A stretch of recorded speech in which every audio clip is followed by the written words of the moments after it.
बिथांमोना जुदि समाजनि खामानि मावनो हायाब्ला जोङो बोरै इउपिपिएलआव थाबाय थानो?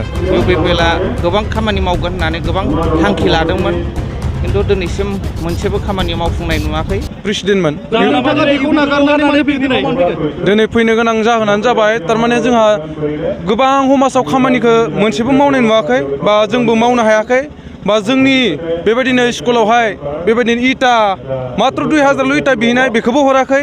नाथाय दायो जुदि बेबायदि बिथांमोना जुदि समाजनि खामानि मावनो हायाब्ला जोङो बोरै इउपिपिएलआव थाबाय थानो? प्राइमारिया मा नाम? प्राइमारिया जोंनिया एलाबारि।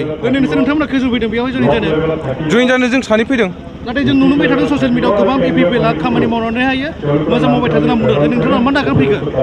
जोंथ' जोंनियाव जुदि मोजां खामानि मावनाय मोनबा बिसोरो जोंनियाव बेबायदि स्कुलनि थाखाय इटाखौनो हरासै जे बे बोरै जानो हागौ?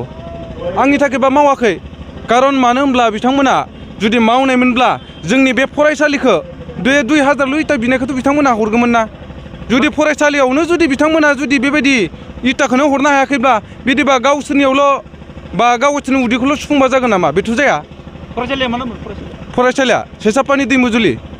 दिनै बे बिपिएफआव हाबफैनायनि मेन जाहोनानो जाबाय जेन'बा इउपिपिएलआ गोबां खामानि मावगोन होननानै गोबां थांखि लादोंमोन, खिन्थु दिनैसिम मोनसेबो खामानि मावफुंनाय नुवाखै। आरो माखासे गामि बिथोराव माखासे बहुद लामा सामा गोदोसोनानै थानाय दंमोन। दाख्लैबावैबो जानानै थांबाय जोंनि 2 नम्बर माजुलियावनो मोनसे लामा बायनानै थांदोंमोन। बे लामाया फुजानि सिगां लामाखौ खोनायनि थाखाय गबिन्द सारजों रायलायहैदोंमोन। रायलायहैनायाव सारा नायहैदोंमोन, होमबाबो लामाखौ बानायासै। खिन्थु गामिनि रायजोफ्रा दुखु मोननानै थाबाय आरो। खिन्थु सारा बेखौ एसे नायोबा मोजां जागौमोन होननानै रायजोफ्रा लुबैदोंमोन।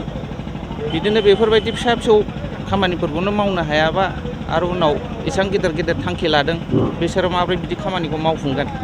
दा बेफोरखौ साननानै आङो दिनै टिसिएलसि मेम्बार हिसाबैबाबो इउपिपिएलनि टिसिएलसि मेम्बारमोन आङो, बेखौ गारनानै आं बिपिएफआव जगदान होबाय।